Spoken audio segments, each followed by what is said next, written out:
Everybody wants to know what I would do if I didn't win.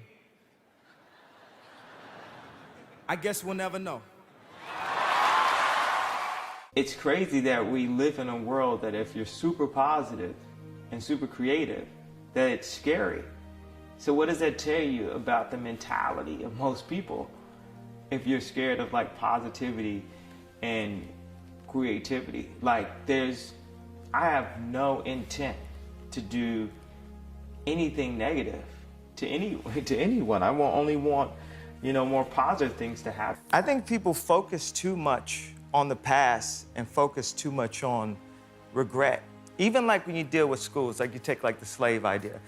My point is, I've heard of history class. I've never heard of a class that breaks down how you, balance a checkbook or how you control your finances, which my father never taught me that. And I've never heard of a future class. So they keep us so focused on history that we start to believe that it actually repeats itself. And we become overly traditional and we can't advance as a race of beings. We get too caught up in the past and what everyone's saying and what everyone's tweeting. And sometimes you just have to be fearless enough to break the simulation. I am a pop artist, so my medium is public opinion, and the world is my canvas. I'm sorry is something that you can use a lot. It gives you the opportunity to give your opinion, apologize for it, and give your opinion again. People say, you should not be sorry for your opinions. George Bush has some very cool self-portraits. I didn't know he was an artist. I felt my nerves a bit, and I don't feel that feeling a lot. The nerves of humility and modesty when being honored. Well, I'm just a creative. I'm more like a Walt Disney or something. Like rap is just a chamber of my thoughts. It's something that I really wanted to express as a modern day, poet. Because if I had lived in a past lifetime, maybe I would have been a playwright or something. But in this lifetime, to be the most turnt and the most relevant is to be a rock star. Right. You know what I'm saying? And you can express, at the highest level there. And for me, I came from, art school and everything. I would, draw out all these ideas and all these concepts. And the more and more I get to create, the younger and younger and younger I feel. So, when I did Glow in the Dark, I felt young, felt like I was 5 years old. When I, got into a little trouble and stuff, I felt like I had to grow up. Right. I did Dark Fantasy, then I felt like I was 10. Then I did, Blueprint 3, then Watch the Throne, then Cruel Summer. And then when I got to, Yeezus, I just felt frustrated. And usually I would start the album with like Blood on the Leaves. I know everybody would even like the album more if I did that, but I felt so frustrated in the way I've been marginalized and held back.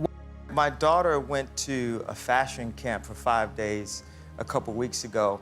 And I visited her, and we put the thread through the sewing machine, and it really brought me to tears to think about the 15 years that I've been working on apparel, and for my friend Virgil to be the head of Louis Vuitton, and for me to have this, $1.8 billion company out of, a thread going through. And my daughter asked me, Daddy, do you have a sewing machine like this at your office? And I brought her to my office, and she did a bunch of sketches, and my head pattern cutter made her dresses right there for her. So she loves coming to the office and doing sketches. What we want is a real shot. Not, okay, I'm a celebrity, so that means my line has to cost $10 a t-shirt. No, I understand about quality. I understand about fabrics. I spent 10,000 hours at this. I dedicated my life to this. Then a lot of people say, okay, well, you have to do music. I'm gonna keep doing music, but what if people told me I couldn't rap? What would have happened? What if people told me I couldn't perform? I'm only 36 years old. I have other goals and other things, and I'm gonna use my platform, every platform, to stand up and say, I wanna make something. I wanna make the next Ralph Lauren. that say people don't stand up and protect their dreams. People are too scared of getting, spoofed in a way. And the irony of it is so many people that are creatives, think about a creative person in school. When you picture them, you probably picture them all the way in the back of class, sketching or maybe getting beat up. And I'm the one creative, and this is the reason why I went on stage. This is the reason why I did this, because creatives have got beat up my entire life. And there's moments where I stood up to drug dealers in Chicago and said, you can't have my publishing, come and kill me. Do whatever you're gonna do, but you're not going to bully me. You're not going to stop me, because my mother made me believe in myself. No matter how many people tell me, stop believing in yourself. Stop saying what you can do. Stop affirming what you're gonna do and then completing that in real life.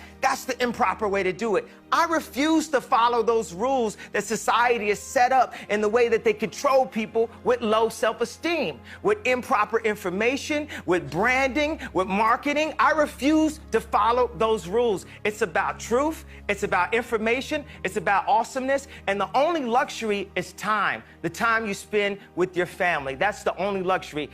So now let's take like where there's, people who have, issues with me as Kanye West, so they say, they classify, my motivational speeches as like rants and things like this. Like, why is he saying that? Why is he doing that? Blah, blah, blah. Well, I've reached a point in my life where my Truman Show boat has hit the painting.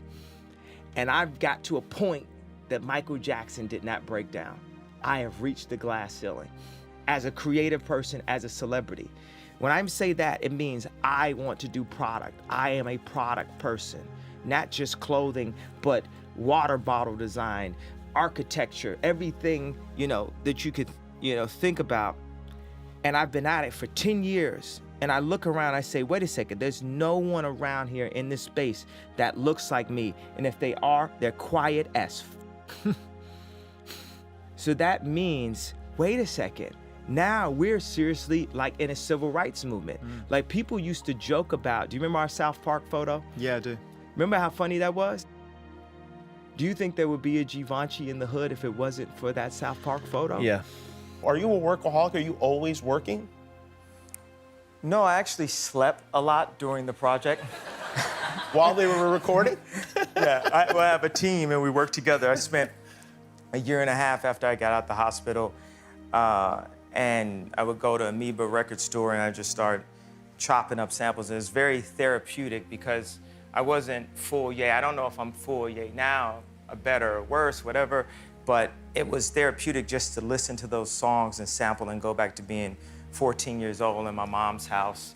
And by the time it was time to do to put the albums out, we have a whole team at Yeezy Sound that will help come and do the drums, help with lyrics, help with choruses, and I'd give like 6, 7 people ideas that I want on the song, and I just go to sleep. When I had my accident, I found out at that moment, nothing in life is promised except death.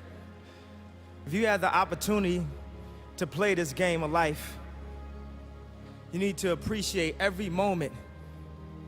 A lot of people don't appreciate their moment until it's past. And then you gotta tell those Al Bundy stories. You remember when I? But right now is my time and my moment, thanks to the fans, thanks to the accident, thanks to God, thanks to Rockefeller, Jay-Z, Dame Dash, G, my mother, Rhyme Fest, everyone that's helped me. And I plan to celebrate. I plan to celebrate and scream and pop champagne every chance I get, because I'm at the Grammys, baby.